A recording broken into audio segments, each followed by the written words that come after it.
buenas tardes a todas las personas que tenéis la amabilidad de acompañarnos hoy en este acto en la Facultad de Filosofía y Letras, en el conjunto de actividades que se celebran, como todos los años, en honor del patrón de Filosofía, Isidoro de Sevilla. Este acto se inscribe en el ciclo ya de larga tradición, El intelectual y su memoria, y en el día de hoy hacemos una entrevista a don Gregorio Peces Barba. Bien, por mi parte, como entrevistador, tengo que, en primer lugar, agradecer el ofrecimiento que se me hizo en su día por parte de la decana y por parte del vicedecano de la facultad, de María Elena y de mi compañero de departamento, Pepe Zúñiga, de hacer esta entrevista, de alguna manera participar en este acto, lo cual para mí es un honor. Es una satisfacción siempre volver a casa de uno, a la casa académica, incluso algo más que mera casa académica, a la Facultad de Filosofía y Letras de esta Universidad de Granada. Pero además, en este caso, si el motivo es este, como es, entrevistar a una persona como don Gregorio Peces Barba, de su talla intelectual, política y humana excepcional, pues eso que es motivo de satisfacción se convierte sin duda en un honor para mí, una ocasión que me habéis brindado y a la cual espero también responder como esa misma ocasión merece.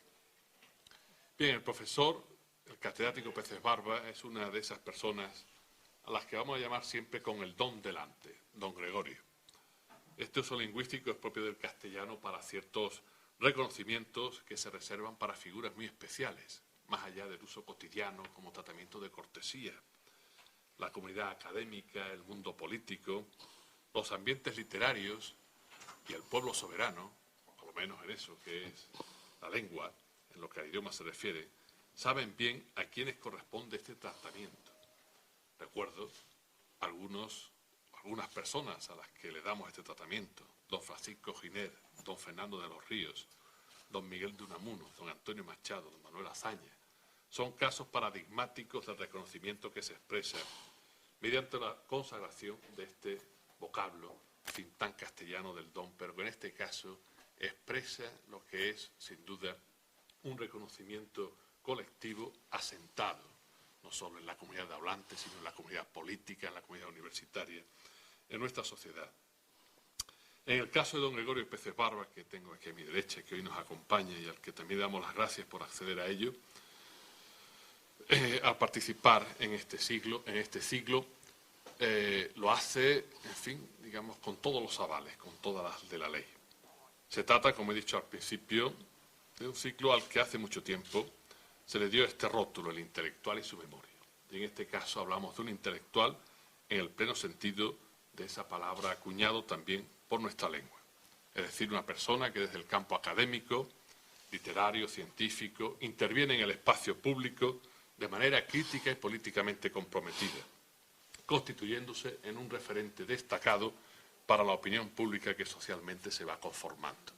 Por lo tanto, es una persona que sale de eso que se llama, en fin, la torre de marfil o la campana de cristal y entra en el debate que transcurre en nuestra sociedad para fijar opinión, para conformar, como diría Habermas, ¿no?, esa opinión pública que también es lo que resulta de ese ejercicio de soberanía fluidificada fundamental para nuestra vida democrática. Ante casos como el de don Gregorio, la verdad es que pongo en duda, al menos en cierto sentido y alcance, la afirmación de ese filósofo alemán que acabo de mencionar, Habermas. Su afirmación acerca de que ya se acabó hace tiempo la época de los grandes maestros. Se puede aceptar quizá esa fórmula si el magisterio aludido se entiende al modo hegeliano de un omniabarcante sistema filosófico. Es verdad que eso quedó atrás. No hay quien lo sostenga, eso o algo parecido. Pero desde luego no quedó atrás en otros sentidos. Seguimos necesitando y encontrando por fortuna grandes maestros, al menos de vez en cuando. El profesor Peces Barba es uno de ellos y por eso lo invitamos a esta entrevista, de la cual de alguna manera soy mero portavoz de la conversación que todos queremos mantener con él. Don Gregorio es suficientemente conocido por nosotros, por todos nosotros, al menos para ubicarlo en el panorama universitario, social y político de nuestro país y nuestro tiempo. Sus últimas responsabilidades políticas, el rectorado que podemos calificar de fundacional en la Universidad Carlos III de Madrid. Sus publicaciones, incluidas de manera especial las más recientes, como su libro La España Civil, y sus frecuentes apariciones en medios de comunicación, sobre todo en lo que a la prensa escrita se refiere, hacen que su hacer y pensar estén muy presentes en nuestra sociedad. En la biografía de don Gregorio hay un hecho que quizás se pueda destacar sobre todos los demás y que es seguro que para él constituyó un hito sobresaliente: ser miembro de la ponencia redactora de la Constitución de 1978 en las Cortes salidas de aquellas primeras elecciones democráticas, las de 1977, con las que recibió impulso decisivo la transición de la dictadura a la democracia en España. ¿Cómo llegó don Gregorio a esas Cortes funcionalmente constituyentes? ¿Cuál fue su trayectoria hasta ese momento? Y después, ¿por dónde continuó el recorrido vital, intelectual, político de quien participaba de esa manera en la conformación de la España democrática? Bien, no vamos a anticipar ahora una especie de exposición del currículum o de la biografía de don Gregorio Pérez Barba, lo que han de ser las estaciones de nuestra conversación, de esta entrevista. Pero tras señalar ese hito que, sin duda, todos reconocemos como especialmente destacado, y creo que él también en su biografía, y ese hito, en fin, en el que tuvo un papel muy señalado como diputado socialista electo por Valladolid en aquellas Cortes Constituyentes, tras señalarlo, digo, vamos a iniciar nuestra entrevista por donde hay que comenzar en estos casos, siguiendo los usos habituales, ¿no? Su nacimiento en aquel Madrid de 1938, en plena guerra civil. Bien, don Gregorio, vamos con la primera, en esta hora, en fin, donde estamos convocados a las grandes faenas, ¿no? Usted viene a este mundo en plena guerra civil, en esa España inmersa en la tragedia fratricida que ha marcado nuestra historia contemporánea.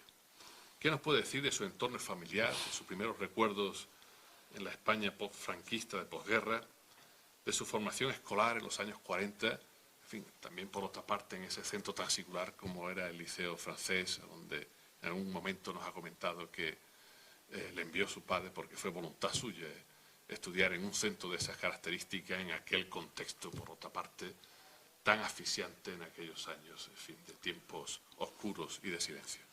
Pues muy bien. Bueno, primero muchísimas gracias a la facultad, a la señora decana, al señor vicedecano y a todos ustedes y a ti también por la amabilidad. La verdad es que nunca me había sometido a un acto de este tipo, que está muy bien. Entrevistas muchas, pero una entrevista académica, digamos, nunca, y lo agradezco mucho.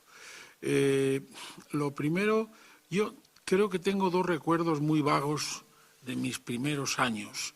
Un primer recuerdo es los Reyes, debió de ser del 1942 o 43, tendría yo 3 o 4 años, que me colmaron de regalos. Y yo luego ya he podido saber por qué, porque la gente pensaba, los amigos de mi padre pensaban que no lo iba a contar mi padre, que estaba condenado a muerte, que lo iban a fusilar, y entonces pues se volcaron conmigo. Y el segundo recuerdo es un salón muy grande de madera lavada con lejía, no con cera ni nada de eso, en la cárcel de Porlier, en Madrid, un día de Nuestra Señora de la Merced, donde a los niños de los presos, las señoras de la sección femenina nos regalaban juguetes. Y yo recuerdo que cuando vine con el tercer juguete a mi madre, que estaba ya hablando con unas señoras, ya me dijo, pero bueno, ¿qué es esto? Porque yo me coloqué en la cola 3 o 4 veces y ya me explicaron que solamente podía tener el juguete una sola vez. Esos son así recuerdos muy vagos de aquellos tiempos. Y yo efectivamente nací en Madrid, en la calle Hermosilla, en el 13 de enero de 1938. Mi padre era fiscal de la República y hizo 2 o 3 cosas a lo largo de la guerra, que fue juez de Madrid, porque tuvieron que habilitar a fiscales como jueces, fue presidente del Tribunal Militar del Segundo Cuerpo de Ejército y fue fiscal especial con motivo del asesinato de Andrés Nin. Yo todo eso lo sé porque me lo ha contado él después. Y yo creo que uno de los temas que le salvaron la vida a mi padre fue precisamente el ser fiscal especial en el caso saben ustedes que Andrés Nin era un dirigente del Partido Obrero de Unificación Marxista que desapareció y al parecer fueron los comunistas los que le mataron porque era enemigo, y mi padre y el magistrado González Serrano, que era un magistrado del Supremo, que todos los dos, mi padre y él, nombrados directamente por el presidente de la República, por don Manuel Azaña, pues llegaron a la conclusión de que un señor que se llamaba Ortega, que era director general de seguridad, que había sido si no el autor material, el autor intelectual, pero como nunca apareció el cuerpo, primero, y luego, en segundo lugar, las democracias occidentales abandonaron a la República y se tuvo que echar en manos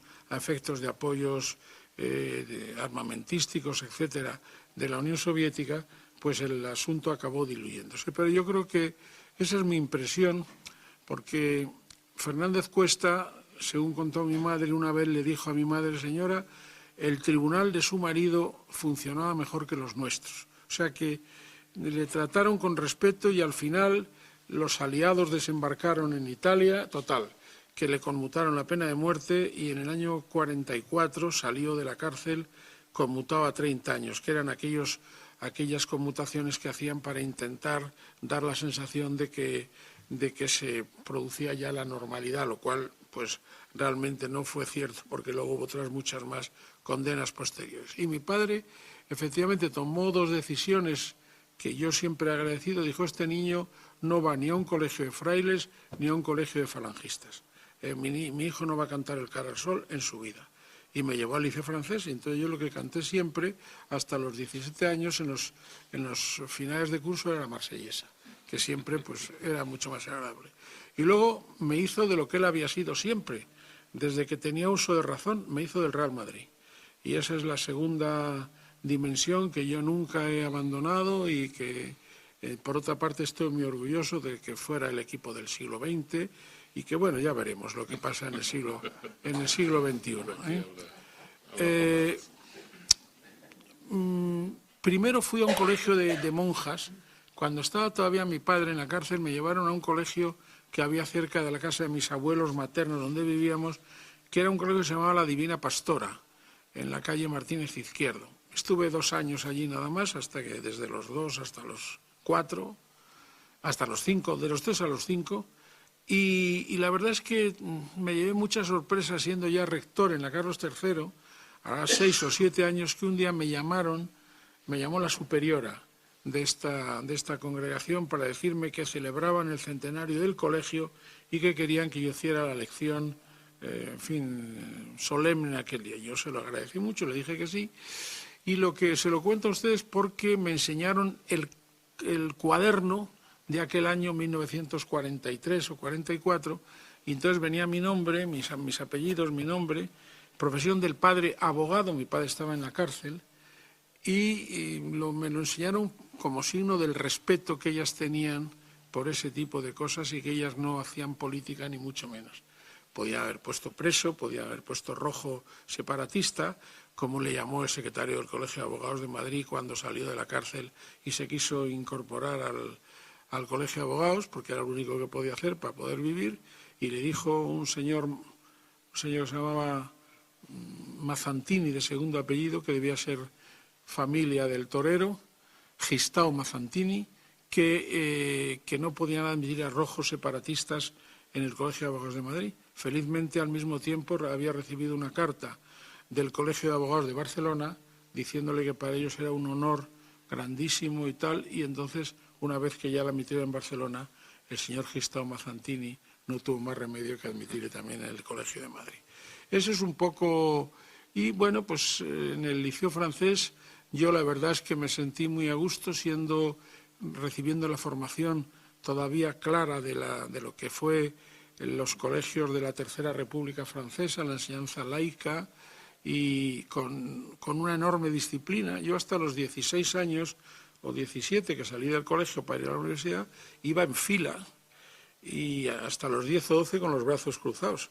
Y luego ya nos dejaban que los brazos estuvieran pues como quisiéramos, pero fuimos en fila y había mucha disciplina. Yo me acuerdo de un día, que yo tendría 11 o 12 años, que entró quien no era nunca visible, que era el monsieur le proviseur, el director del colegio, que no le veíamos nunca, y fue a decirnos que iba a llegar un compañero nuestro, un nuevo compañero al colegio, que iba a ir a mi clase, que se llamaba Simeón Rilski, y que, como aquel era un colegio de la República Francesa, para todos era Simeón Rilski. Y que si nos decían que era el rey de Bulgaria, que, bueno, que nosotros pensásemos lo que quisiéramos, pero que allí dentro sería siempre don Simeón Rilski.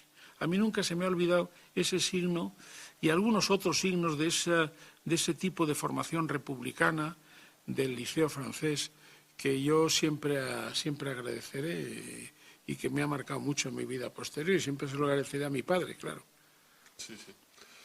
Muy bien, sin duda esos primeros pasos biográficos en una escuela con ese carácter republicano a lo largo de los años siguen explicando ciertas claves de su planteamiento respecto a la educación cuando se trata de aplicarlos también a nuestro país. Una segunda cuestión, al hilo ya de la formación en una etapa más avanzada, sería ¿por qué estudiar Derecho en la Complutense? Y tras responder a eso, bien podría hablarnos algo de sus maestros, de aquellos a quienes reconoce como tales. Tampoco es un título que se pueda repartir alegremente. Sabemos de su afecto y estima por don Joaquín Ruiz Jiménez. Igual de aquellos años juveniles viene su estrecha relación con otra figura muy importante en el panorama jurídico español, como el profesor Elías Díaz, al que le une no solo compartir tarea académica de manera muy estrecha, sino una gran amistad. ¿Qué nos puede decir de ellos y de aquellos años universitarios? Bueno, la verdad es que la Facultad de Derecho en pleno franquismo, que podíamos pensar que era algo espantoso, pues no era así, no era así. Y había muchos profesores franquistas, pero en aquel momento la dignidad del profesorado universitario era evidente. Y cuando uno ve a por ejemplo, un señor que, si uno lo piensa desde fuera, tenía una fama terrible, que había sido ministro de la Gobernación durante 10 o 12 años, don Blas Pérez González, catedrático de Derecho Civil, que luego fue mi profesor de Civil, pues yo, que naturalmente ustedes comprenderán que no le recibí con un entusiasmo extraordinario, luego al final me rendí a sus conocimientos en el ámbito del derecho civil y hice por olvidarme de que había sido ministro del Interior o de la Gobernación, que ya es difícil, ¿verdad? Había un respeto que yo luego no he encontrado en la Facultad de Derecho de la Complutense cuando yo volví de ser presidente del Congreso, que me recibieron no a tiros, pero casi a tiros, y estaba todo el facherío joven, señor Villapalo, señor Iturmendi y unas cuantas gentes más, que me hicieron la vida imposible. Yo estuve 3 años allí casi metido, no me dejaron tener un ayudante, tuve que recluirme en el Instituto de Derechos Humanos que yo había creado con Ruiz Jiménez antes, en fin, y eso no lo encontré en mis tiempos. Por ejemplo, otro de los, por pensar en catedráticos muy del régimen, don Isidoro Martín, catedrático de Derecho Canónico, que fue rector, nombrado a dedo, claro, como en aquellos tiempos, y un día que entraron los guardias en la Facultad de Derecho le dio un infarto y estuvo a punto de morirse, porque para él su facultad era por encima de cualquier otra obediencia o de otro respeto, y así podía hablar de muchos más.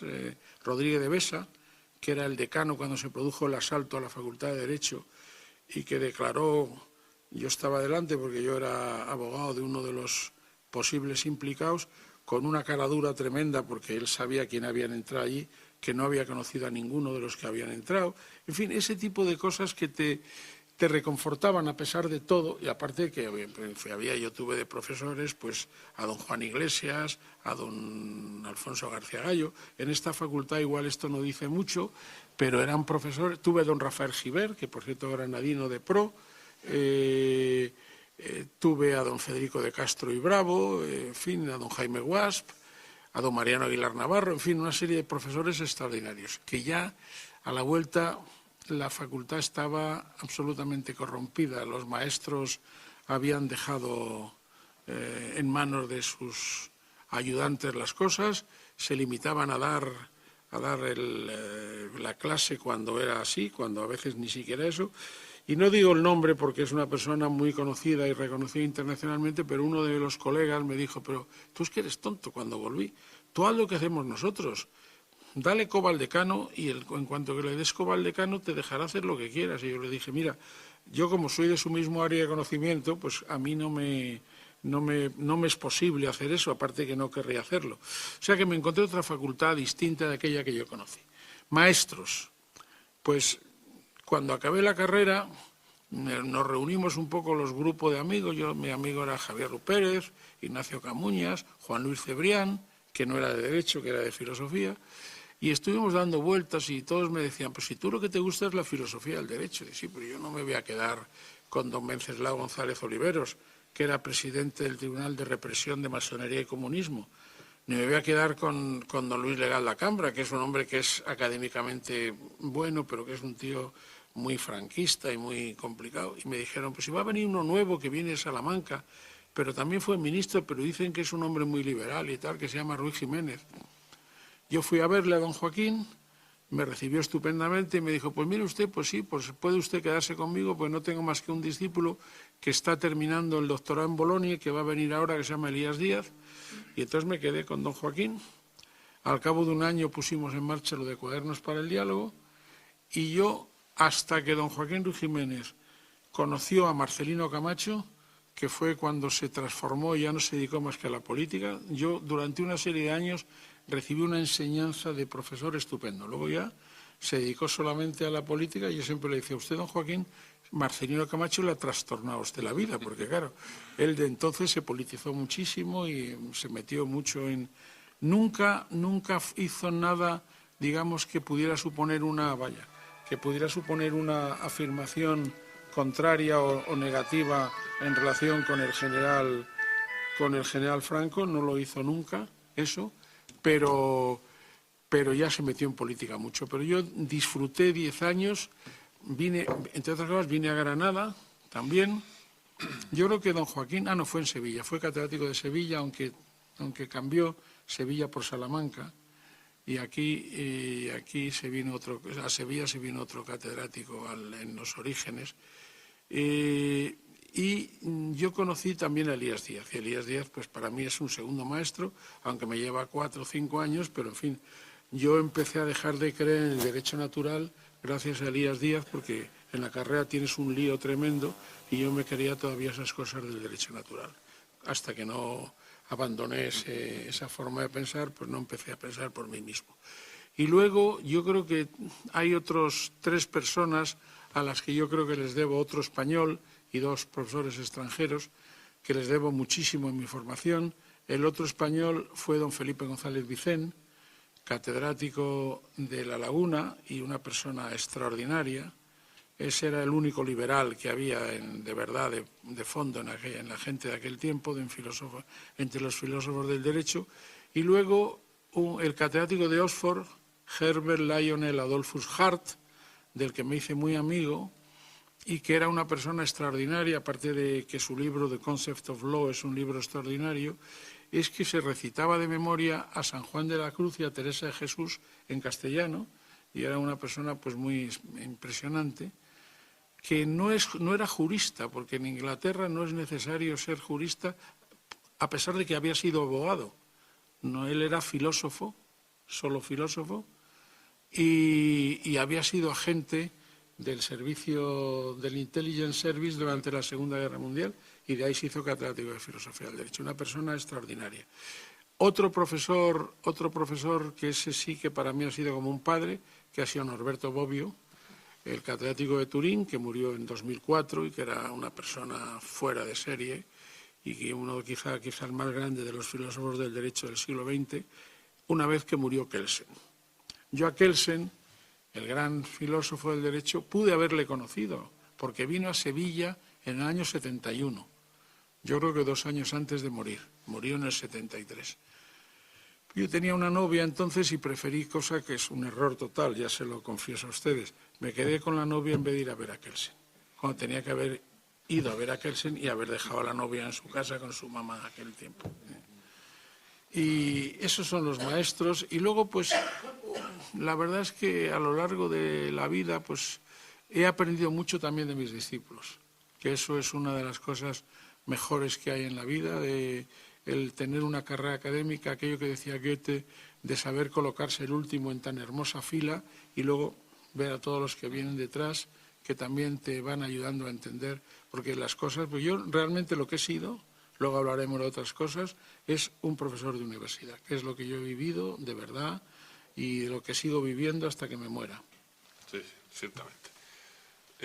Siguiendo con ese hilo universitario, nos encontramos que su tesis doctoral versó sobre el pensamiento de Jacques Maritain, un autor que simboliza lo que supuso en la época, sobre todo en aquella posguerra, no solo en España, sino en Europa, el humanismo cristiano. ¿Qué le llevó a él, a este autor? Pues es muy curioso.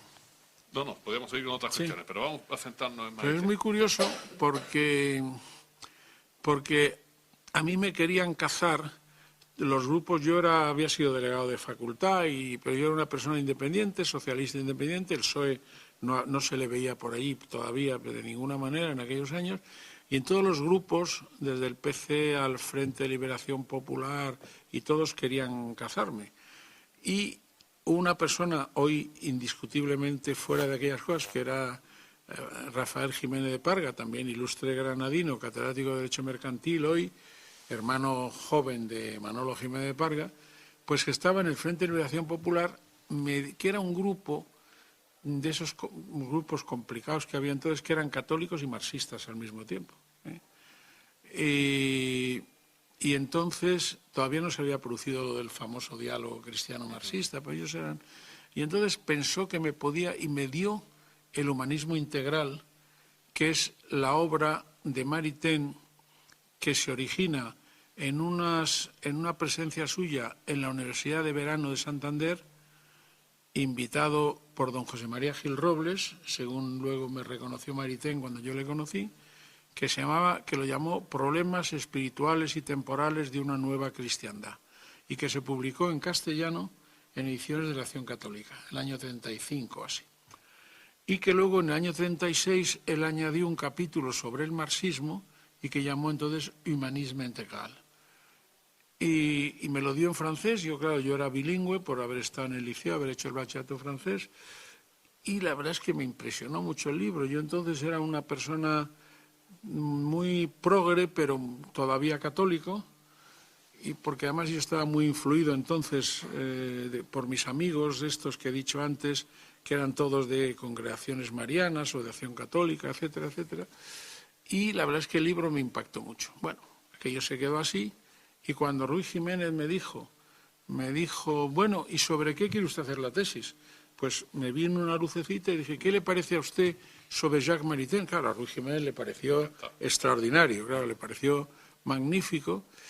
Y yo me fui metiendo y me di cuenta que Maritain, que era un hombre desde el punto de vista filosófico insoportable, porque era un tomista, no sé si molesto a alguien, pero en fin, era un tomista muy tradicional, pero sin embargo en el ámbito de la filosofía política había hecho a partir del humanismo integral un alejamiento, porque él curiosamente había recibido una herencia, un soldado de la francés en la Primera Guerra Mundial que se llamaba Ernest Psychary, pues debía ser multimillonario y dejó una herencia enorme a medias entre Maritain y Charles Maurras, el jefe de la acción francesa, para que hicieran juntos, lo cual demostraba el lío que había entonces en el mundo católico, una persona que solo admiraba a la Iglesia por el orden y por la disciplina, pero que era ateo absoluto, como Charles Maurras, y Maritain, que se había convertido al catolicismo y que estaba embobado y que había perdido todos sus planteamientos prácticos de presencia en la sociedad francesa, embobado con la espiritualidad, etcétera, etcétera, y les dejó un dinero para hacer una revista. Y ahí hicieron una revista, la Revue Universelle, en la cual Morras lanzaba todos sus mensajes de la acción francesa y Maritain se dedicaba a escribir sobre Santo Tomás y sobre, en fin, en un mundo que no era real.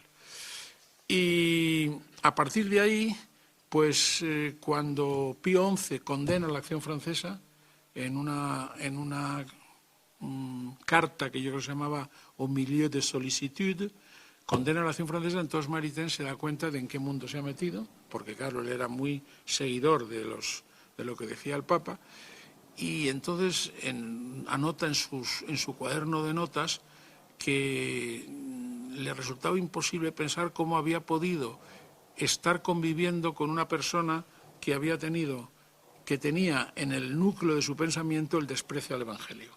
Y entonces, bueno, él empieza a hacer cosas de el humanismo integral. Antes había escrito una cosa sobre cristianismo y democracia, luego los derechos del hombre y natural, y un signo de cuál era la posición. Tenía una posición tajante contra Franco en la Guerra Civil Española. Él fue con Bernanos y algún otro más de los católicos que estuvieron contra Franco. Hizo el prólogo a un libro de un catedrático de filosofía del derecho español, católico progresista, que se llamaba Mendizábal.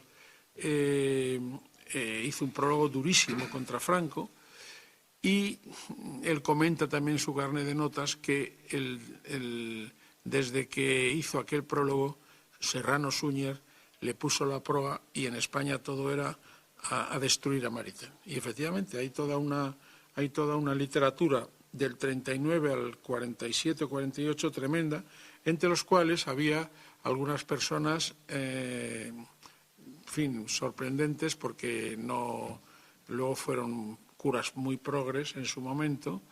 El padre Díez Alegría, por ejemplo, tiene un artículo terrible contra Maritain, y luego, pues bueno, filósofos, sobre todo en el mundo, Leopoldo Eulogio Palacios y algún otro filósofo más, escriben muchos libros contra Maritain, y bueno, pues eso es lo que le hizo. Él siguió en Estados Unidos. La Gestapo, su primera visita al llegar a París, fue a buscar a Maritain, lo cual significa que era una persona pues muy relevante, ¿no? Y se había ido a Estados Unidos, allí estuvo en Estados Unidos durante toda la guerra, en una l'École pratique de hautes études, que era una escuela, un centro universitario en lengua francesa en Nueva York, y luego, al acabar la guerra, De Gaulle le hizo embajador en la Santa Sede, y yo ya le conocí a principios de los años, mediados de los años 60, y tengo en la tesis, que luego lo publico, hay una larga carta suya donde hace algunos comentarios, porque yo le decía, entre otras cosas, me dicen que usted ha sido muy influyente en el Vaticano II. Desconfíe usted, me contestaba, desconfíe usted de esas afirmaciones. Sin duda ha sido más importante la presencia del Espíritu Santo, decía con un cierto sentido del humor. Estuve con él, y solo por terminar y contarle una conversación, él al final, cuando se murió su mujer Raisa, él se retiró a Kolbsheim, en Alsacia, donde vivía con unos amigos suyos, unos nobles que tienen un castillo allí que se llaman los Grunelius. Su mujer y él ahora están enterrados los dos allí en Kolbsheim. Y entonces, pues un día comiendo con él, por cierto, que echaba agua bendita a la comida, cosa que me sorprendió muchísimo, y que luego solamente vi en otro profesor, Michel Villey de París, que hacía lo mismo, que tenía un frasquito así, y yo le dije, ¿eso qué es? Me dijo, es agua bendita. Alimentación integral. Ya comprenderán que mantuve un discreto silencio ante la cosa. Y entonces me dijo, ¿usted ha conocido al presidente Allende? Y yo, pues personalmente no le he conocido. Yo conocí, porque era mi amigo de Ruiz Jiménez, a Rafael Caldera, el que fue el presidente del COPEI de Venezuela, y se lo estuve comentando y me dijo, no, ves que, claro, yo me gustaría, ¿usted cree? Me dijo, fíjese ustedes, el nivel de ingenuidad de un hombre de 80 y muchos años. ¿Usted cree que Allende defendía a los obreros? Y yo le dije, pues yo creo que sí, que defendía a los obreros. Y eso es lo que yo creo también, me dijo. Y entonces no entiendo por qué mi discípulo, que era Eduardo Frei, no sé por qué mi discípulo se ha puesto contra él. Aquello me dio la idea de la ingenuidad y de la limpieza que tenía aquel hombre. Bueno, ya se hizo la tesis, se publicó. Curiosamente, yo hasta que no hice la tesis y no la publiqué, año 71, 72, no publiqué más que un artículo en la revista y ya llevaba yo 6 o 7 años. Pero la tesis a mí me liberó para poder empezar a escribir. Sí, sí. Bien, al hilo de también todo esto del humanismo integral, humanismo cristiano, no solo ha hecho alusiones a cuestiones religiosas, sino incluso al Vaticano II. Conocida la esperanzada expectación con la que, como tantos, recibió usted del Concilio Vaticano II y su admiración, así lo cuentan sus próximos, por quien lo convocaba, el Papa Juan XXIII. ¿Qué recuerdos le suscita aquello? Pues yo me acuerdo que tenía yo incluso una foto de Juan XXIII y luego una de Pablo VI, que me parecía todavía mejor, porque yo todavía entonces pues estaba en esas dudas de mi formación, porque mi madre era una mujer muy de izquierdas, pero era una mujer muy cristiana, y mi padre no se oponía a nada de eso, yo había sido una persona de formación religiosa, pero ya claro, cuando empecé a ver por dónde iban los tiros, pues poco a poco me fui apartando y hoy no tengo nada que ver con ese mundo, para nada. Pero entonces sí que la verdad es que yo tenía una cierta esperanza que también se acompañaba porque sí que yo traté mucho, porque yo tuve que intervenir en el tema de la situación de la Iglesia y del Estado en el año 77, y creo que nos engañaron. Al final, quizá no intencionadamente porque la posición de Tarancón era distinta, pero cuando cambiaron los mandos utilizaron el artículo 16 de la Constitución y los acuerdos con la Santa Sede para hacer una auténtica, digamos, un auténtico falseamiento de cuál era el espíritu constitucional en relación con la Iglesia. Y yo ya desde entonces, pues, aquellos momentos están muy pasados y sigo teniendo simpatía, entre otras cosas porque Pablo VI es el traductor al italiano de Maritain. Traduce Tres Reformatori al italiano, Trois Réformateurs, Tres Reformadores, lo traduce al italiano y era muy mariteriano. Era muy dubitativo, como saben ustedes. Cuando era cardenal, Juan XXIII le llamaba il nostro hamletiano cardinale, por lo dubitativo que era. Y claro, pues eso pues se ve que para lo que necesita la Iglesia, que es gente con una fe primaria, pues no estaba a la altura de lo que necesitaban y las cosas han cambiado con el cura polaco y no digamos ya con este. Entonces, yo ese para mí es un mundo ajeno, sobre todo si además luego se miran los referentes españoles. Yo en la época mía de académico de Ciencias Morales y Políticas tuve que soportar allí un discurso de ingreso de Rouco Varela sobre los derechos humanos que son de vergüenza ajena. Es decir, cuando uno ha estudiado un poco las cosas y sabe esas cosas, decir que los derechos humanos son creación de la Iglesia Católica. Yo me he quedado siempre con las ganas de hacer una de las sesiones que había que hacer, pero en fin, él no iba a escuchar a los demás nunca, sobre la posición de la Iglesia en el siglo XIX, desde la Mirari Vos de Gregorio XVI de 1832 hasta la Libertas de 1888, sobre las libertades modernas, las cosas que decían los papas, ¿no? Y claro, tener la cara dura o la inocencia histórica, pues si somos más de decir que los derechos humanos eran una obra de la Iglesia Católica, pues, en fin, esas cosas ya desde el punto de vista intelectual te alejan todavía más de lo que te alejan otras actitudes vitales y más personales. Sí, sí. Bien, en la España sometida a la dictadura del general Franco se comprometió usted, joven y a fondo, en la lucha para conseguir cuanto antes un cambio democrático. Con poco éxito, hay que reconocerlo. Sí. En su caso, ese empeño se canalizó especialmente a través de su trabajo profesional como abogado, lo cual le llevó a participar como tal, defendiendo a diferentes encausados ante el Tribunal de Orden Público, de triste memoria. Destacan, por ejemplo, sus actuaciones en defensa de diputados de comisiones obreras de Vizcaya. Ese fue el 164, la Comisión Obrera de Vizcaya, que les condenaron a 6 meses y un día por no haberse constituido de acuerdo con los requisitos establecidos en la ley. Todavía no les habían acusado.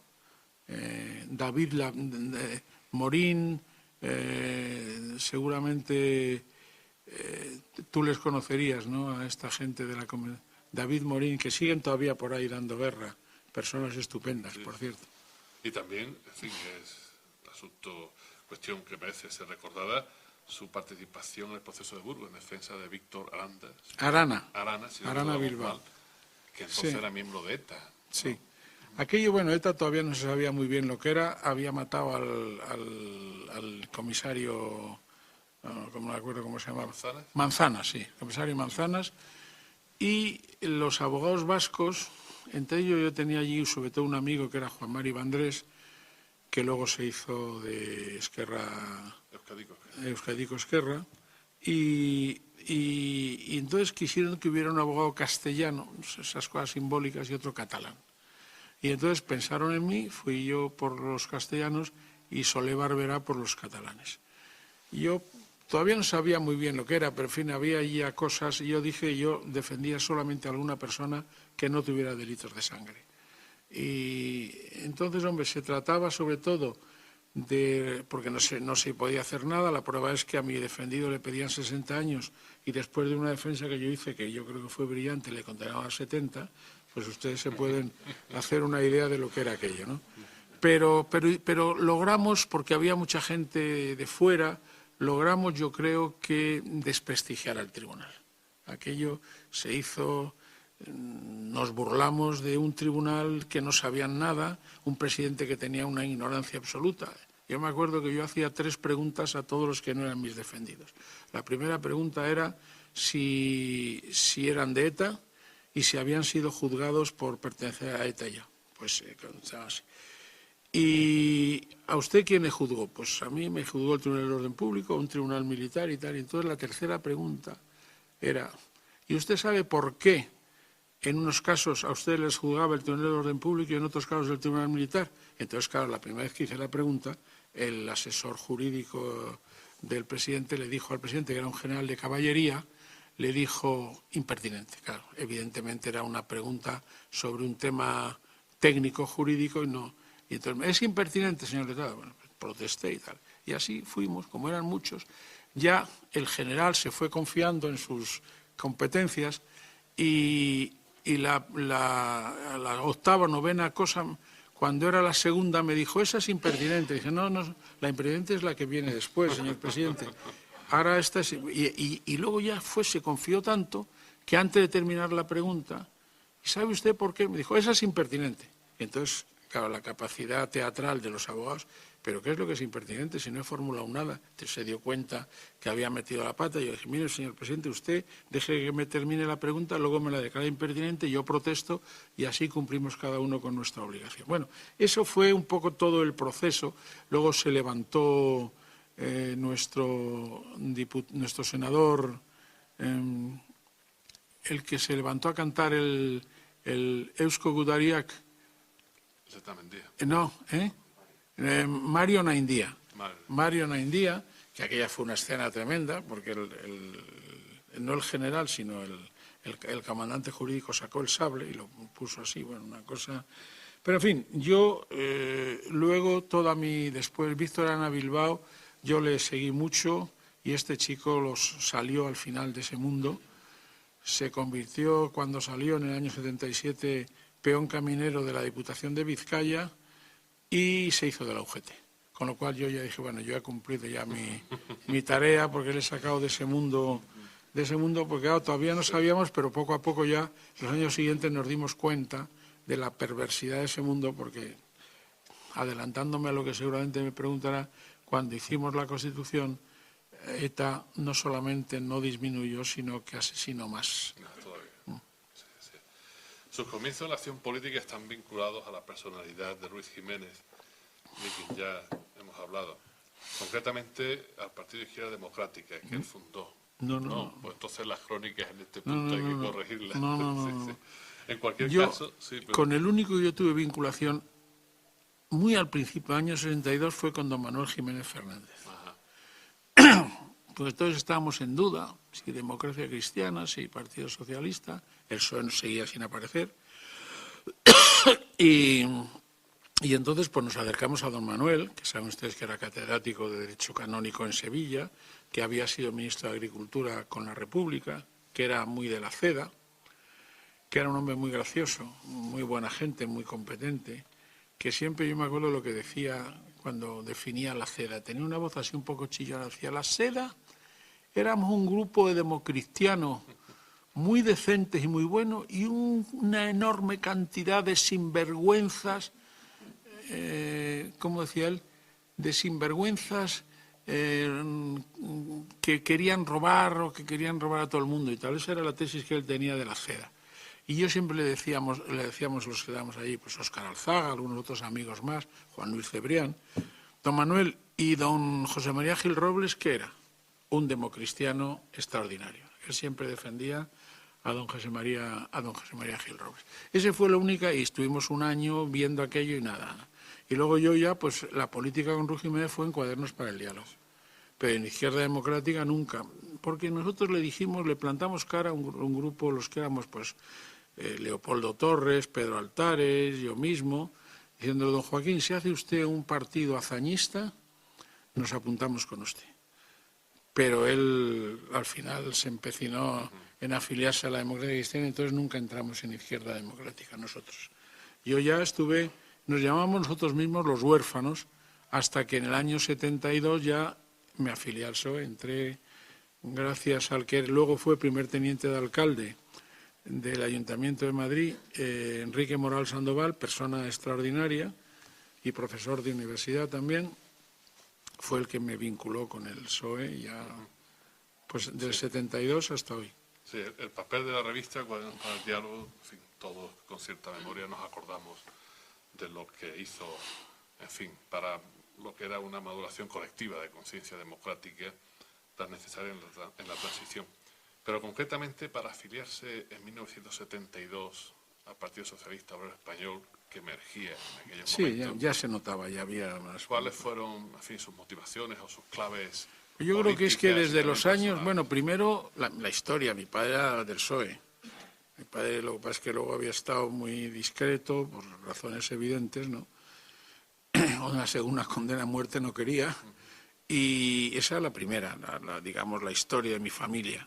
Y luego que me fui dando cuenta que la única posibilidad, me fui dando cuenta a través de Cuadernos para el Diálogo, que la única posibilidad de hacer una política de izquierdas que fuera relevante y que no fuera satisfactoria, pues desde el punto de vista estético para mí mismo, era en un partido que fuera grande. Y yo pensaba que el que iba a ser grande, y ahí no me equivoqué, porque funciona la memoria histórica en el 77, que iba a ser el Partido Socialista Obrero Español. La verdad es que en Madrid pues teníamos una federación aceptable, había muchas gentes mayores de la etapa anterior, ya mi padre también se reincorporó y luego lo que pasa es que cuando se produjo el llamado Pacto del Betis, que era el pacto entre el PSOE andaluz y el PSOE vasco, pues entonces uno de los objetivos era marginar a Madrid, no sé, por lo que fuera. Entonces, ahí hubo unos primeros años muy complicados. Incluso yo en el año 75 pensé, digo, bueno, yo me vuelvo a la universidad después de muerto Franco, pero no, luego ya fue curioso porque yo presidí el Congreso del PSOE del 76, el primero que se hizo en Libertad, y allí se vio que nosotros teníamos mucho más complicado que los comunistas el tema de las banderas, porque allí aparecieron las juventudes socialistas con la bandera republicana y tal, y lo presidí. Sin embargo, mientras yo estaba desde las 6 de la tarde hasta las 11 de la mañana siguiente presidiendo aquel congreso, en las negociaciones a mis espaldas, ni a Ciriaco de Vicente ni a mí nos admitieron en la ejecutiva, solamente a Javier Solana, y bueno, pues aquel momento también fue un poco absurdo. Luego, en enero, en enero del 77, presidí también, que eso tiene una cierta gracia, lo que les voy a contar, el Comité Regional, el Congreso Regional de Madrid. Y yo dije, ahora me van a coger, estos niños de las banderitas republicanas se van a enterar. Me cogí aquella cosa que se llamaba Carta a los Trabajadores, que había hecho Largo Caballero al salir del campo de concentración de Oranienburgo, y que empezaba más o menos de esta manera. Decía, en el año 33, en el cine Pardiñas, dije que lo primero era república, república, república. Pues bien, yo ahora os digo que lo primero es libertad, libertad, libertad, y póngase al régimen el nombre que se quiera. Y dije, estos se van a enterar y claro, a Largo Caballero no le van a discutir. Y entonces cuando ya efectivamente empieza el Congreso y entran allí los jóvenes con las banderas republicanas, dije, compañeros, un momento, tal, os quiero leer un texto de Largo Caballero y tal. Y entonces cuando empiezo a leer y llego a República, República, República, todo el Congreso se pone en pie, no los jóvenes, sino todos los más sensatos y sesudos, a aplaudir lo de República, República, República. Y dije, en un momento, compañeros, que todavía falta, pero ya daba igual, ya el asunto se había estropeado. Y entonces, pues nada, yo dije, bueno, pues estos no me quieren, pues será por lo que sea.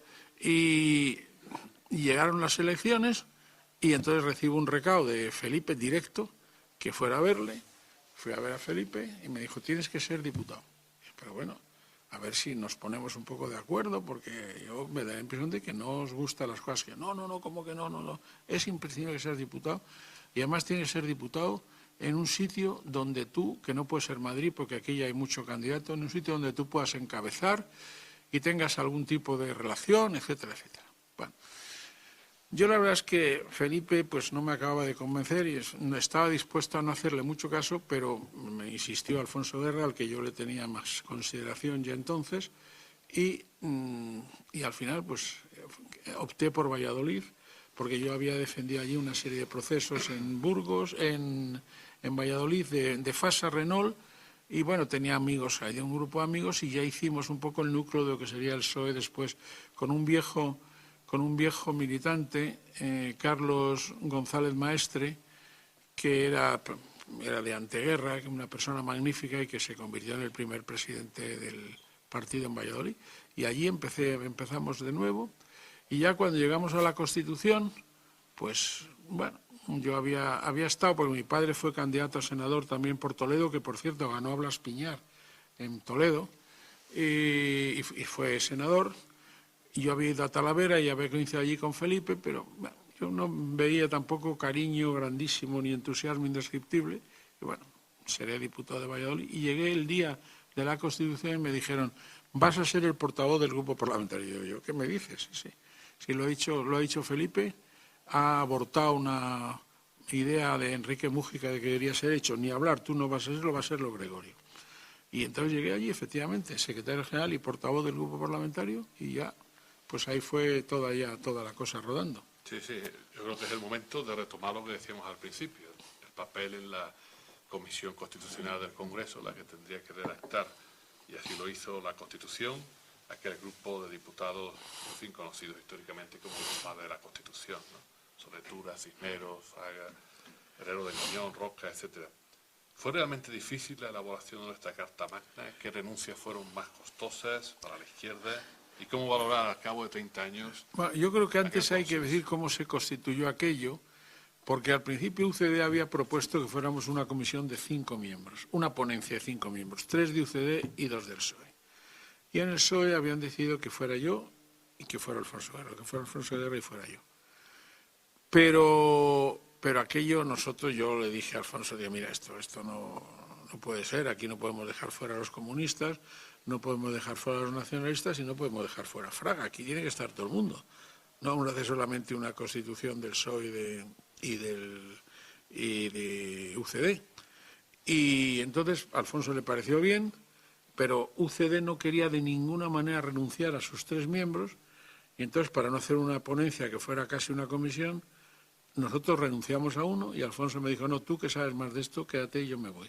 Y Alfonso fue espectacular y como creo que ha sido siempre, desde fuera pues ayudó muchísimo, fue de lo más generoso, de lo más abierto y de lo más discreto al mismo tiempo. Y entonces pues por eso pudimos meter a Fraga, a Soletura por los comunistas y a Roca por los nacionalistas.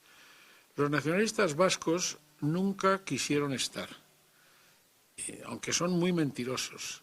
Y alguna vez lo han dicho por ahí que sí, que es que no les echaron. Eso es mentira absolutamente. Ellos no quisieron nunca estar allí. Querían beneficiarse, venían a las reuniones nocturnas que hacíamos de preparación de las cosas. Una vez que habíamos acabado ya la ponencia, ya durante la tramitación posterior, sacaban todo el partido que podían, incluso insinuaban que igual votaban a favor pero una vez que habían conseguido ese tema, el que fuera, de los 4 o 5 que consiguieron, ya al día siguiente volvieron otra vez a ponerse, en fin, exquisitos, y ya no querían votar y apoyar. Y la cosa siguió hasta que ya en el Senado se plantó Fernando Abril Martorell y dijo: hasta aquí hemos llegado. Entonces todos le dimos la razón y entonces ya el PNV quedó al margen de la cosa, pero había sacado cosas que luego, por cierto, no utilizó él, que es el 152, que es el que dice que podrán transferirse o delegarse competencias estatales que por su propia naturaleza, que no se sabe lo que significa eso, sean transferibles o delegables.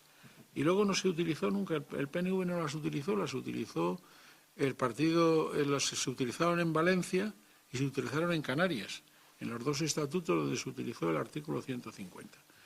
Bueno, empezamos el trabajo de la ponencia los 4 primeros meses fue muy agradable. Fraga estuvo apoyando muchas de las cosas de los 3, digamos, más abiertos, de Roca, Soleil y yo mismo. Y luego yo ya entendí que lo que quería era hacer ver a los de UCD que su compañía era imprescindible y que no podían prescindir de él. Pero eso sirvió, por ejemplo, para que sacásemos adelante el tema del defensor del pueblo, que nosotros lo queríamos, pero el mismo nombre defensor del pueblo es digamos, de Fraga el que dio ese nombre. Entonces colaboró mucho. Y luego ya cuando acabamos, quedó un texto que prácticamente es el 70% de lo que fue después la Constitución. Ya se abrió el periodo se publicó el 5 de enero del 77, se abrió el periodo de enmiendas, se presentaron más de casi 2.000 enmiendas y luego muchos votos particulares nuestros que quedaron vivos. Y ya cuando volvimos después, ya yo me di cuenta que el tema había cambiado. Que se ve que Fraga y los de UCD habían hablado y había allí matices. Íbamos muy lentos, ya no se avanzaba tanto, porque nosotros, claro, nos resistíamos panza arriba a que cualquiera de los progresos que habíamos conseguido se echasen para atrás, pero echaron para atrás varias cosas. Por ejemplo, el tema de la mayoría de edad, que quedó a los 18 años solamente a efectos políticos y la mayoría civil a 21, lo cual produjo ya en el debate de la comisión una intervención magnífica de Miguel Roca, haciendo muy teatral, donde decía ese alcalde de 18 años que manda en su municipio, pero que tiene que ir con su mamá al notario para poder hacer una escritura porque no tiene todavía los 21 años. Bueno, o sea que eso fue cambiando, íbamos muy despacio. Carrillo un día nos interpeló en uno de los plenos, porque claro, nosotros seguíamos haciendo eso y al mismo tiempo había plenos y teníamos que seguir, y yo era el portavoz. Bueno, era un poco complicado de trabajo, pero en fin, entonces yo ahora mismo no me podría echar a las espaldas eso, aunque me encuentro bien de salud, pero eso de estar, por ejemplo, la noche que llegamos al acuerdo con UCD para cambiar todo ese mundo, nos acostamos a las 6 de la mañana, llegué a mi casa a las 6 de la mañana, me duché y me fui a quedar con los comunistas, que había quedado a las 8:30 con ellos para contarles lo que habíamos hablado por la noche. Con lo cual, pues aquel día no dormí. Ahora para mí sería casi imposible. Bueno, era de creación y dirección. Aquello a mí me sacó de quicio, pues yo decía, vamos a ver, ¿pero qué tiene que ver? ¿Cómo vamos a dejar cerrado en la Constitución que la dirección de un centro docente se resuelva aquí y quede como una capacidad de las empresas propietarias? O sea, le impedimos a la ley que pueda decir otra cosa, que sean los profesores, etcétera. Bueno, total, que me fui de la ponencia constitucional, ahí hubo un momento donde yo estuve fuera, donde se debatieron ya en la comisión los 20 primeros artículos y ya la cosa pintaba tan mal que hasta Roca y Soletura, que habían estado muy disciplinados para no romper la ponencia, pues ya dijeron que como fueran así ellos se pasaban a lo que yo había dicho, y entonces se ve que en UCD hubo un movimiento interno y quien llevaba el asunto, que era Landelino Lavilla como ministro de Justicia, le desplazaron y colocó el presidente al vicepresidente Fernando Abril. Para mí un descubrimiento de persona. Humanamente, un ingeniero que sabía mucho derecho, que era una persona simpática, inteligente, graciosa. En fin, para mí fue un descubrimiento Luego, cuando yo me fui a la Carlos III, él se vino al Consejo Social y fue el que me organizó la fundación. Me acuerdo que comiendo con él al principio, año 90, me dijo, bueno, ¿tú cuánto dinero crees que debe tener la fundación? Y yo no tenía ni idea. Dije, pues no sé, 10 millones. Dijo, no, 1.000 millones. Tiene que tener 1.000 millones. Y efectivamente ahora ya hemos pasado de los 1.000 millones de capital, digamos, básico, ¿no? Capital fundacional. Y él ayudó muchísimo. Incluso, no sé si recordarán ustedes que el gobierno del PSOE le encargó un estudio sobre la reforma sanitaria. Y yo creo que le pagaron, bueno, le pagaron unos 25 millones de pesetas por ese trabajo. Y entonces me vino a la universidad y me dijo, aquí tienes. Me dio un talón de 25 millones de pesetas para la universidad. Se dan ustedes cuenta del tipo de persona que era, claro. Bueno, pues él fue clave ahí, él dirigió muy bien las cosas, reconstituyó la colaboración PSOE en aquella cena famosa que, por cierto, se hizo al lado, se hizo en el restaurante José Luis, y yo siempre digo que algo tuvo que ver la cercanía del Bernabéu allí para el éxito extraordinario de aquella cosa que se hizo. Luego en el Senado pues fue también un poco complicado porque los senadores eran también muy suyos y querían todos meter su granito de arena, pero en fin, al final la cosa salió. Pero para que se hagan ustedes una idea, en cada paso que se daba, por ejemplo, el 31 de octubre que se votó al mismo tiempo en el Congreso y en el Senado ya el texto final, pasado el texto del Congreso, el texto del Senado, la comisión mixta, todo. Cuando nos sentamos a votar a las 11 de la mañana, el gobernador militar de Madrid y 3 jefes y oficiales estaban en el suelo asesinados por ETA. Eso era permanente en todos los actos.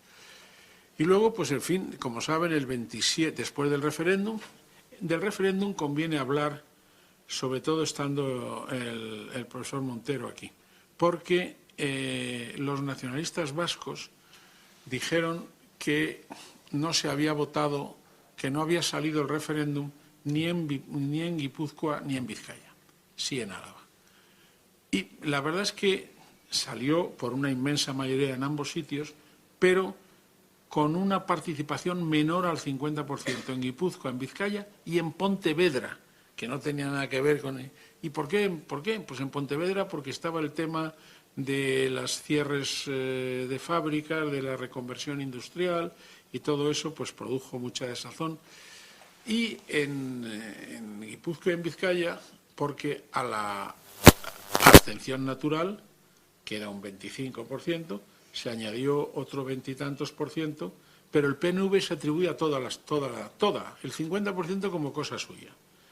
Que, por cierto, luego, antes de que siga contando, les diré que ese desarraigo de la Constitución no permite comprender el entusiasmo indescriptible que tuvieron con el Estatuto, porque el Estatuto derivaba de la Constitución, no derivaba de otra cosa. Y ellos parecía que había derivado, que el Espíritu Santo en forma de Lendakari se había aparecido y les había traído ese Estatuto que no procedía de nada, procedía de la Constitución. Sin Constitución no hubiera habido Estatuto. En lo cual demuestra, no sé si el infantilismo o como se le quiera llamar, con el que plantean las cosas. Pero es que además la situación había sido similar en el Estatuto del 36. El Estatuto del 36 fue al revés. Se aprobó con entusiasmo indescriptible en Guipúzcoa y en Vizcaya, se aprobó bien, y no se aprobó en Álava. Entonces, el Lendakari de entonces, pues hizo el argumento razonable. Dijo, en un referéndum lo importante son los votos favorables y los votos. Aquí ha habido más votos favorables en todos los sitios, esto se ha aprobado. Y las abstenciones, valórense políticamente, pero jurídicamente esto está aprobado. Y entonces nosotros les hicimos a ellos el mismo argumento, solo que al revés, con palabras del Lendakari Aguirre. Y aquello, bueno, pues quedó el referéndum quedó yo creo que muy claro, porque se había aprobado, la diferencia, por ejemplo, entre el sí y el no era de un 90 y un 10, sobre el 50 o el 49 y algo por ciento. Y luego fue la Constitución, la aprobación, la firma de la Constitución por Su Majestad el Rey, la promulgación y la ordenación de su publicación el día 27 de diciembre del 78. Y esperamos un día más. Y entonces se publicó el 29 de diciembre. Porque conociendo el sentido del humor, o la mala folla, que teníamos que decir en Granada, de nuestros conciudadanos, la Constitución del 28 de diciembre hubiera sido sin duda la Constitución de los Santos Inocentes. Y por eso se hizo, si ustedes quieren hoy denominar formalmente, jurídicamente la Constitución, hay que decir Constitución de 29 de diciembre de 1978. Bien, merece una palabra especial por su parte, aunque sea breve, su etapa como presidente del Congreso de los Diputados en la legislatura de 1982, la del cambio, como bien podemos recordar, la del primer gobierno con presidente socialista, Felipe González. ¿Qué valoración hace de aquella etapa y, bueno, fundamentalmente del trabajo del legislativo? Hubo de todo, allí hubo de todo. La primera cosa es que yo soy el único presidente del Congreso votado por 337, porque Fraga dijo a Gregorio hay que votarle. Y claro, fue matemático, votaron como soldados romanos. Me votaron todos, hubo, me parece que 5 o 6 abstenciones, que fueron, luego me lo confesó, de Santiago Carrillo y de sus gentes. Porque él todavía no éramos los amigos que luego hemos sido posteriormente. Bueno, total, porque él estaba enfadado conmigo, porque yo antes, un día, en un debate, que él estuvo presumiendo mucho de que eran la izquierda, y yo le dije, yo creo que con muy mala intención por mi parte, le dije, no, yo voy a decir lo que decía de ustedes en Francia Guy Mollet, que era el secretario general de la SFIO, la sección francesa de la Internacional Obrera del Partido Socialista Francés. Le dijo a Marché un día, le dijo, ustedes no están a la izquierda, ustedes lo que están es al este. Le dijo, y entonces, claro, Carrillo, que yo le cabreó muchísimo, me dijo después, parece mentira que me haya dicho eso, con lo que yo os quiero a vosotros y a tu familia y a tu padre, no sé qué, estaba indignado. Bueno, total, que no me votó, pero eso fue el único. Y luego, pues fue una legislatura muy tranquila. Yo hice mucho esfuerzo por apoyar las peticiones de la oposición, porque claro, teníamos 202 diputados de 350.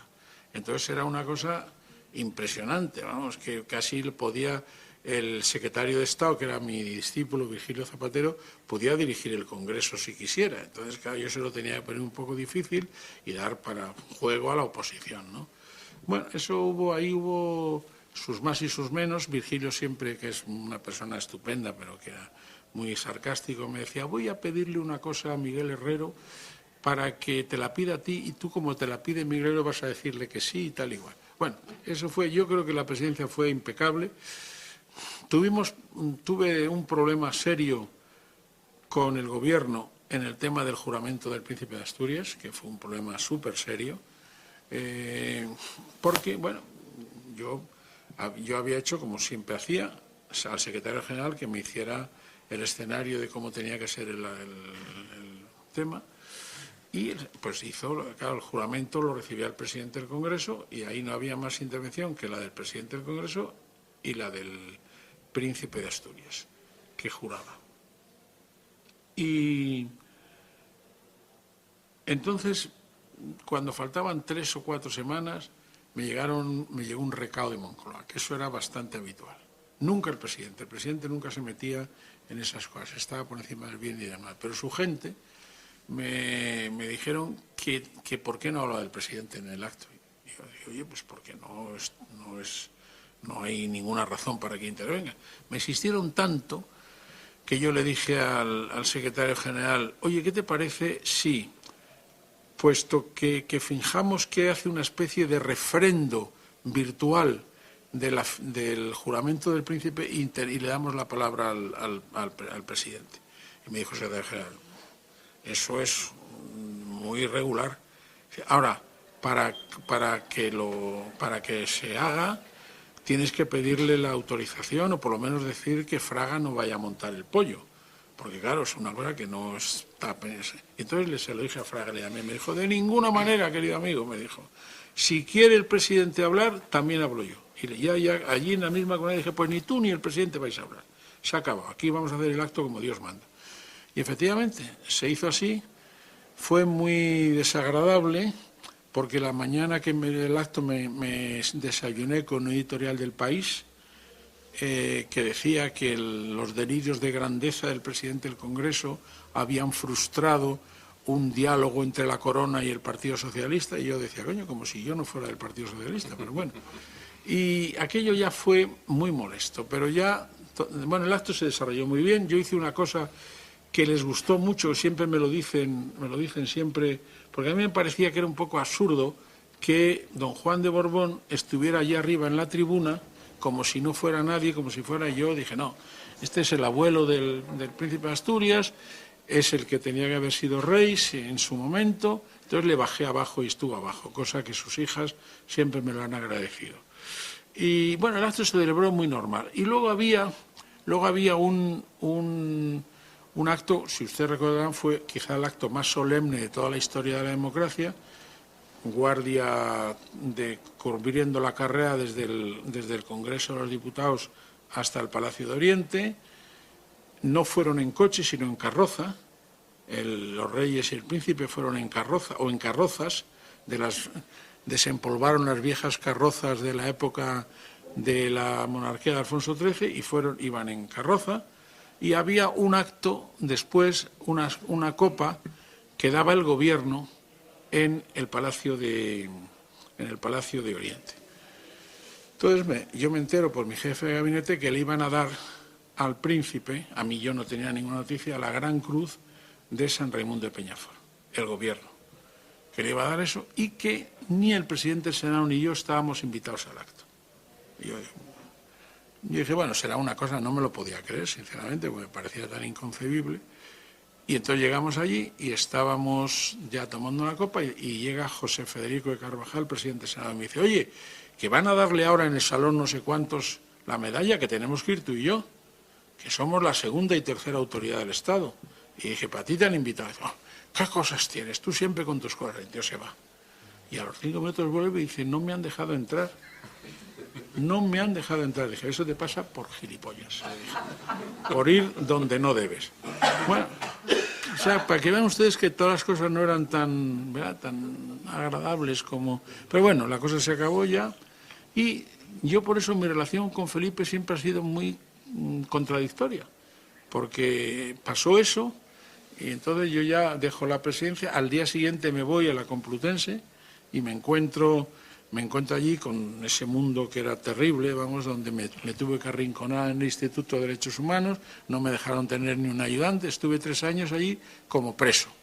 Y dice, oye, pues parece mentira que vengo al día siguiente de dejar esto, no me tomo ningún tiempo de descanso ni de lo que la ley me permitía, me vengo y me tratan así. Y luego, sin embargo, he sabido que fue Felipe el que dijo, con Alfonso también, que el presidente de la comisión gestora de la Carlos III que tenía que ser yo. Porque el ministro no sentía que era Javier Solana, no sentía un entusiasmo indescriptible por la cosa.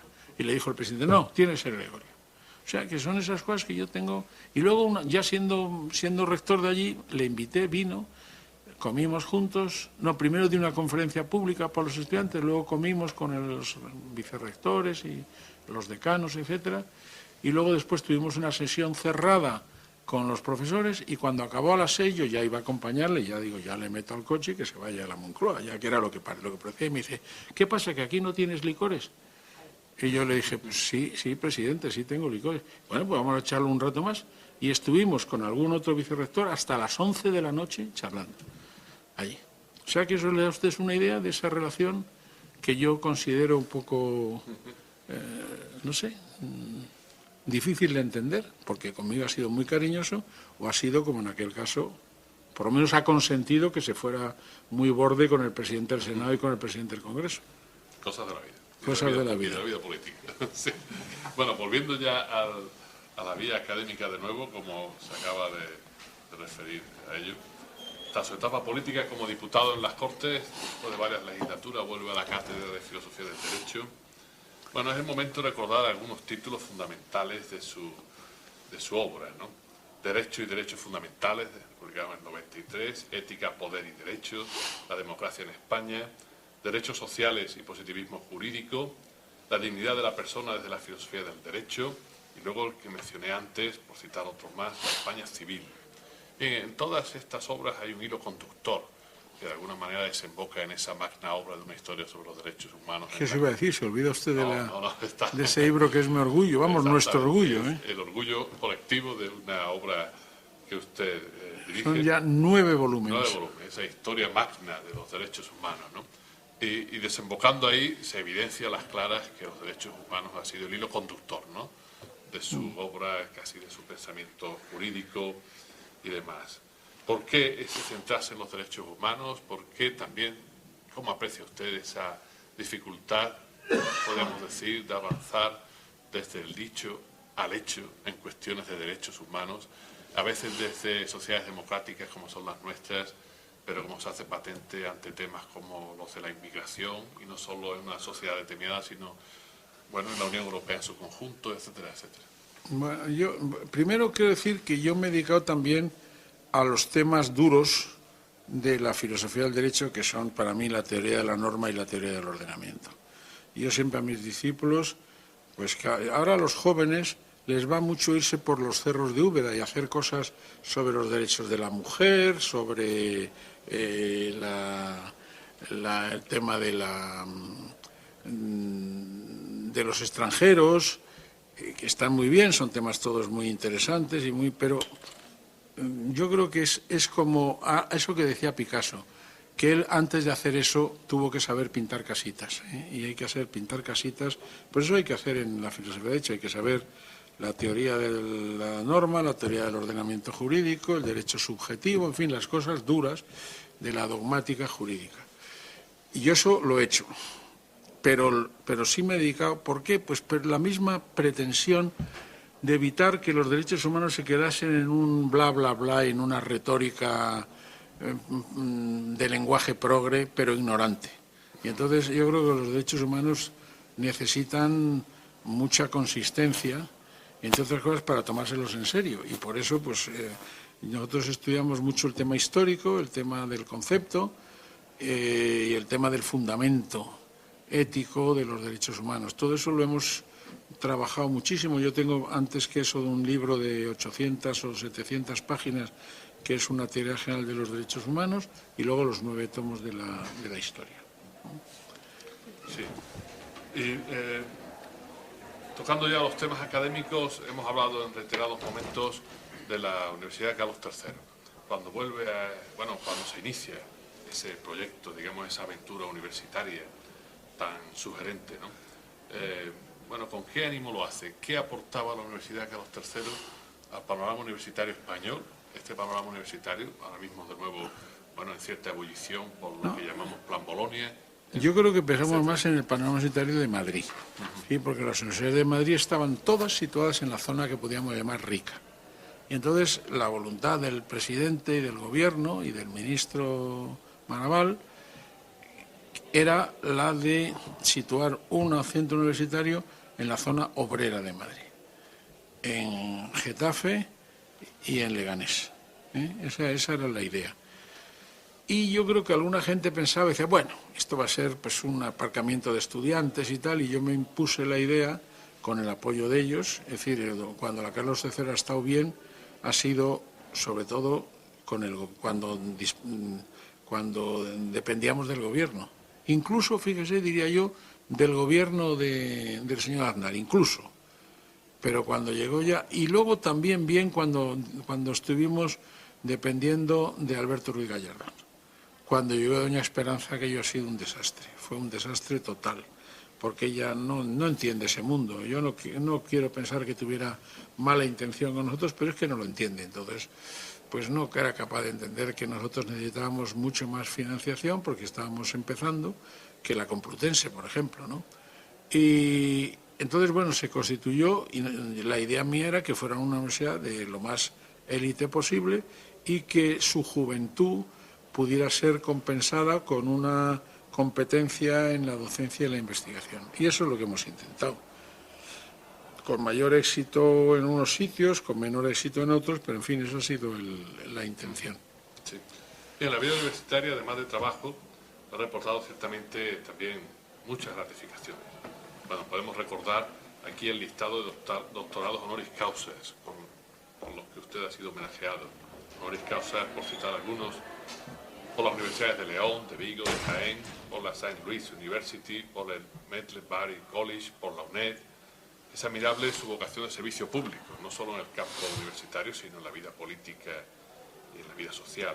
No obstante, ya habiendo vuelto al mundo universitario y con ese camino de nuevo, en fin, abierto a una producción muy fructífera y rigurosa, ¿por qué volver de nuevo a la política activa en ese lugar tan complicado como era el Alto Comisionado de Apoyo a las Víctimas del Terrorismo?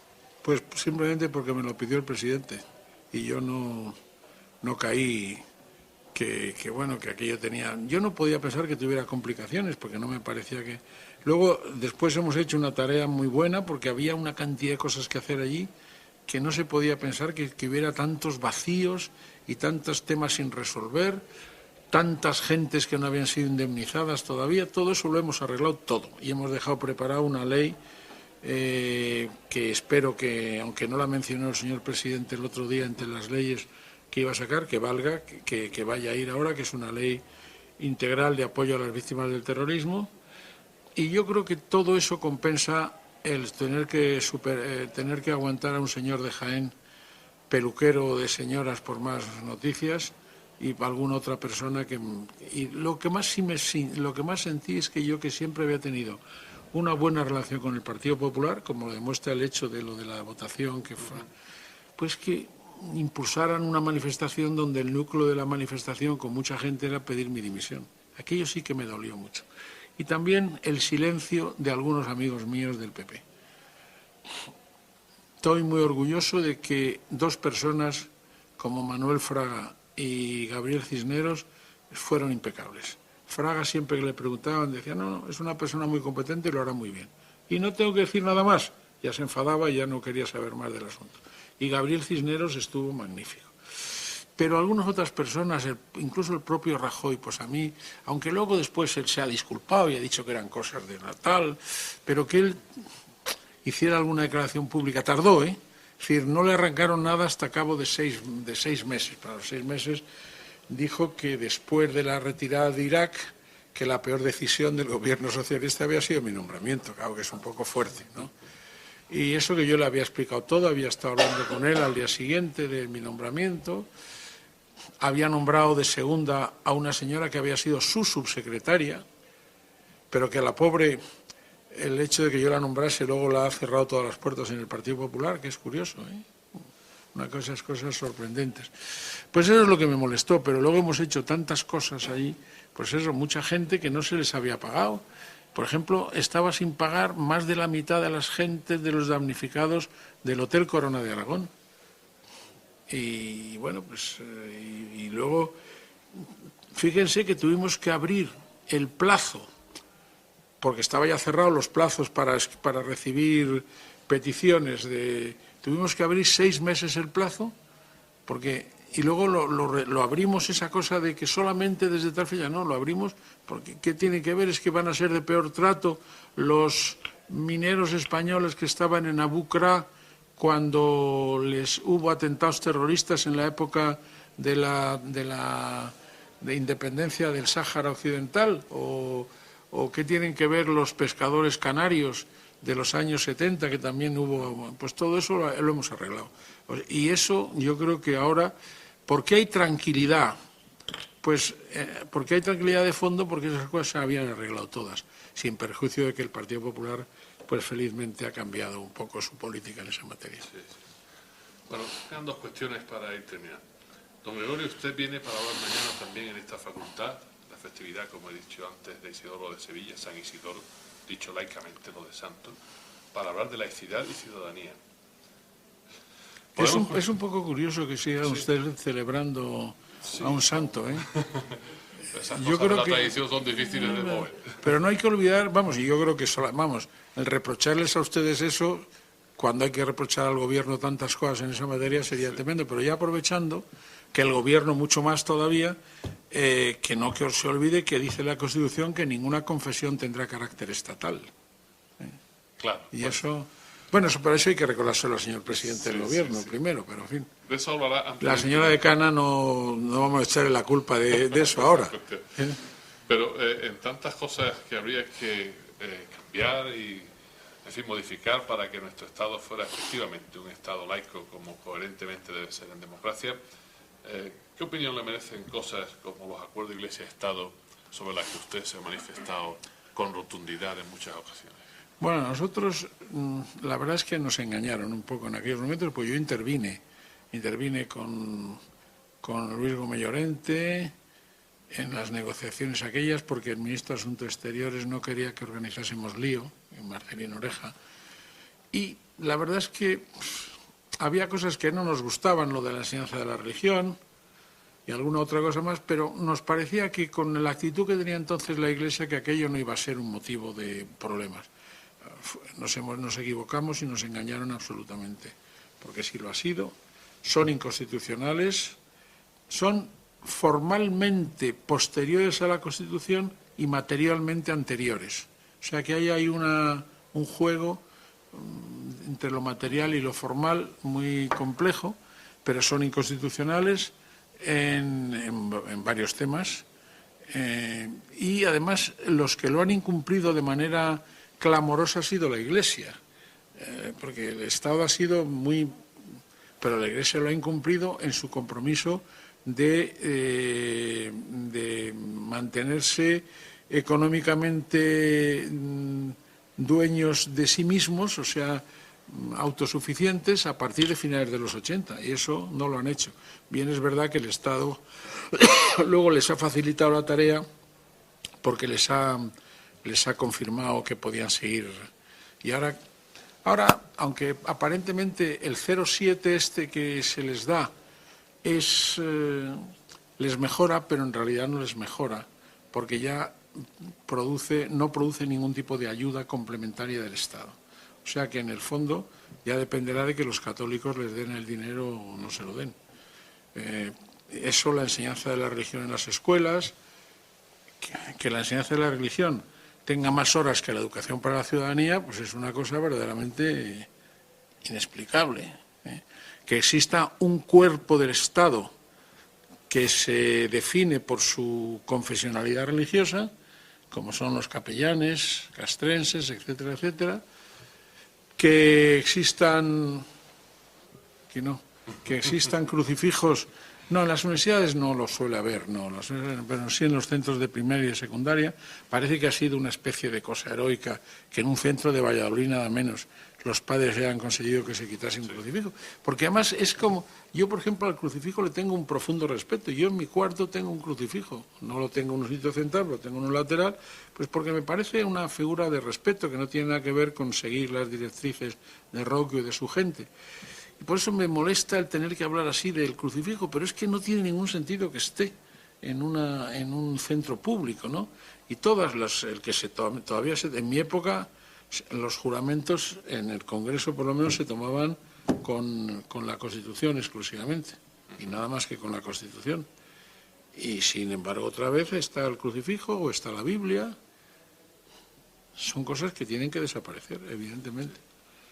Para terminar, una última pregunta. También acaba de mencionar el tema sobre educación para la ciudadanía.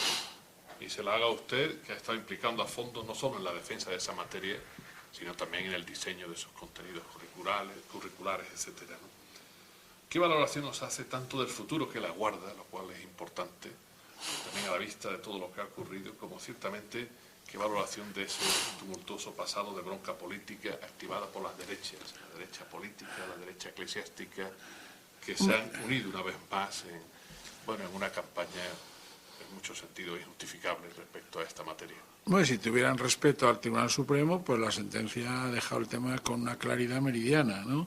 Y yo me alegro mucho porque, en fin, lo ha hecho el Pleno de la Sala de lo Contencioso, lo cual está muy bien y ha sido con una mayoría muy amplia, y algo que era evidentemente, y en esa mayoría había bastantes magistrados de derechas, pero que han antepuesto pues su condición de juristas.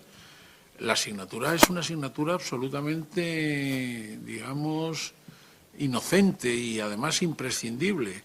Desde el momento en que la educación queda en manos de los poderes públicos, y nosotros lo dejamos clarísimo en la Constitución, hay el 27.2 y el 27.3. El 27.2 se refiere al fundamento de la enseñanza pública y sus últimas razones: defensa de los derechos humanos, de la Constitución, etcétera.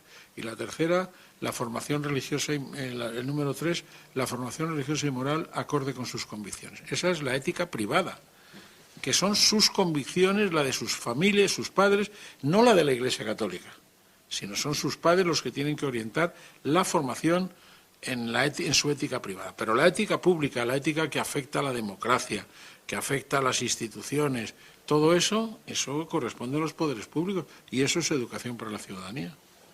Es que es una cosa sencillísima, pero estos no lo entienden o no lo quieren entender. Bueno, forma parte del trabajo democrático que hace en nuestra sociedad. Bien, llegamos al momento de conclusión, hora y media de conversación, de entrevista. Gracias, don Gregorio, por sus palabras, por esta entrevista a la que ha accedido, en fin, por esta conversación que nos ha brindado. Para nuestra facultad será objeto de memoria imborrable este testimonio oral de quien, más allá de los honores que le han concedido, y son muchos, se puede recordar la Gran Cruz de la Orden de Isabel la Católica, la Orden de San Raimundo de Peñafort, la Orden del Mérito Civil, la Gran Cruz de la Orden de Carlos III y hasta la Legión de Honor francesa. O sea, pues en grado de comandeur, ¿eh? Bien, pero no deja de ser de la Legión de Honor francesa.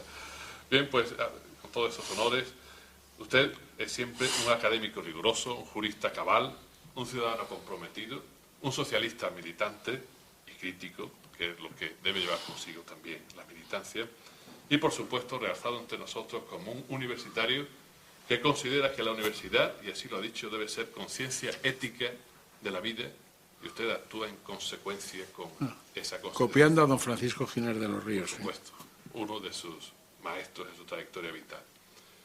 Pues bien, en este momento conclusivo, muchas gracias en nombre de todos, y para nosotros quedará, como he dicho, como memoria imborrable, con un magnífico recuerdo. Muchas gracias a ustedes también. Muchas gracias.